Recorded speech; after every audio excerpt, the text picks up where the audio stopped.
ರುದ್ರಾಕ್ಷಿ ಮಲೆ, ಮಹೇಂದ್ರ ಮಲೆ, ಪರ್ವತ್ ಮಲೆ, 77 ಮಲೆಯಲ್ಲಿ ನಾಟ್ಯವಾಡುವಂತ ನನ್ನಪ್ಪ ಅಜಿ ಮುದ್ದು ಮಾದಪ್ಪ ಒಂದ್ಸಲ ಉಗೇನ್ರಪ್ಪ, ಒಂದ್ಸಲ ಉಗೇನ್ರಪ್ಪ. ಮಾದಪ್ಪ ಯಾರು, ಇಲ್ಲಿ ಏನಕ್ಕಪ್ಪ ಬಂದ ಅಂತಕ್ಕಂಥದನ್ನ ಕತ್ತಲ ನಾಡಿಂದ ಕತ್ತಲ ರಾಜ್ಯಕ್ಕೆ ಬಂದಂತ ಮಾದಪ್ಪನವರ ಗುಣಗಾನವನ್ನ ಮಾಡ್ತಾ ಇದ್ದಾರೆ ನಮ್ಮ ಮಕ್ಕಳು. ಮಾದಪ್ಪ ಯಾರು, ಇಲ್ಲಿ ಏನಕ್ಕೆ ಬಂದ ಅಂತಕ್ಕಂಥದನ್ನ ತಿಳಿಸ್ಕೊಡೋಕು ಸು. ಇರಿ, ಅಲ್ಲಿ ಕುಳಿತಿರಲ್ಲ ಅವರನ್ನು ಕೇಳ್ತೀನಿ. ನಿಮಗೆ ಮಳೆ ಮಾದೇಶ್ವರ ಯಾರು ಗೊತ್ತಾ? ಅವರು 70 ಏಕೆ ಕರೆಯುತ್ತಾರೆ ಗೊತ್ತಾ? ನಮಗೆ ಗೊತ್ತು, ಬಂದು ಕುಳಿತುಕೊಳ್ಳಿ. ಚಾಮರಾಜನಗರದ ಕೊಳ್ಳೇಗಾಲ ಸಮೀಪದಲ್ಲಿ ನೆಲೆ ಹೊಕ್ಕಿರುವ ಮಹದೇಶ್ವರನಿಗೆ ಶತಮಾನಗಳ ಇತಿಹಾಸವೇ ಇದೆ. ನೀವು ಎಲ್ಲರೂ ಅಂದುಕೊಂಡಂಗೆ ಅವರು ಇಲ್ಲಿಯವರಲ್ಲ. ಇಲ್ಲಪ್ಪ, ನನಗೆ ಗೊತ್ತಿಲ್ಲ. ಅವರು ಶ್ರೀಶೈಲದವರು. ಅವರ ಅಪ್ಪ ಚಂದ್ರಶೇಖರ್ ಮೂರ್ತಿ, ಅಮ್ಮ ಉತ್ತರಾಜಮ್ಮ. ಅವರು ಚಿಕ್ಕವರಾಗಿದ್ದಾಗಿದ್ದರು ಶಿವನ ಭಕ್ತರು. 7ನೇ ವರ್ಷಕ್ಕೆ ತಮ್ಮ ಮನೆ ಬಿಟ್ಟು ಬಂದರು. ಹೌದೇ, ಆಮೇಲೆ ಏನಾಯ್ತು?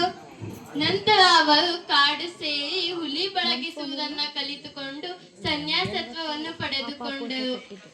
ಹೌದೇ, ಆಮೇಲೆ ಏನಾಯ್ತು? ನಂತರ ಅವರು ಮಲೆ ಮಹದೇಶ್ವರ ಬೆಟ್ಟವನ್ನು ಸೇರಿದರು.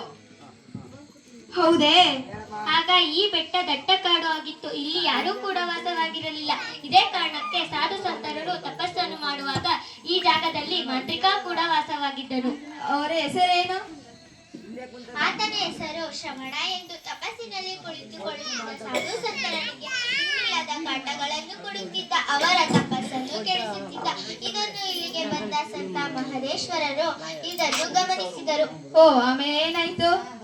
ಒಂದು ದಿನ ಶ್ರವಣ ರಾಕ್ಷಸನು ಮಲೆ ಮಹದೇಶ್ವರ ಎದುರು ಸಿಕ್ಕಿ ಮಲೆ ಮಹದೇಶ್ವರರು ತಮ್ಮ ಎಲ್ಲಾ ಶಕ್ತಿಗಳನ್ನು ಬಳಸಿಕೊಂಡು ಆ ರಾಕ್ಷಸನನ್ನು ಸಂಹರಿಸಿದರು. ಹೌದೇ, ಆಮೇಲೆ ಏನಾಯ್ತು?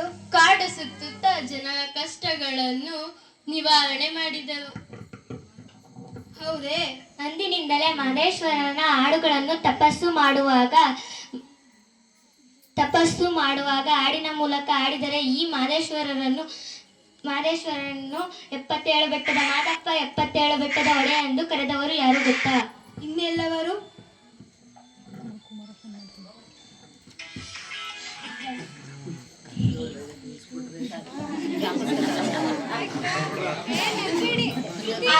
ಮಹದೇಶ್ವರರಿಂದ ಸಹಾಯ ಪಡೆದ ಜುಂಜೇಗೌಡ ಎಂಬ ರೈತ ಮಹದೇಶ್ವರರಿಗೆ ದೇವಸ್ಥಾನವನ್ನು ಕಟ್ಟಿಕೊಟ್ಟರು. ಅದನ್ನು ನಮ್ಮ ಜನಪದರು ಮಹದೇಶ್ವರರ ಹಾಡಿನ ಮೂಲಕ ಹೇಳಿದ್ದಾರೆ. ಹೌದೇ. ಮಲೆ ಮಹದೇಶ್ವರವರು ಕಾಡು ಸುತ್ತುತ್ತಾ ಅಲ್ಲಿರುವ 7 ಬೆಟ್ಟಗಳಿಗೆ ಹಾನುಮಲೆ, ಜೇನುಮಲೆ, ಕಾನುಮಲೆ, ಪಚ್ಚಮಲೆ, ಪವಣಮಲೆ, ವಿಭೂತಿ ಮಲೆ, ರುದ್ರಾಕ್ಷಿ ಮಲೆ, ಕೊನ್ನಚ್ಚಿ ಮಲೆ ಎಂದು ಹೆಸರಿಟ್ಟರು. ಹೌದೇ.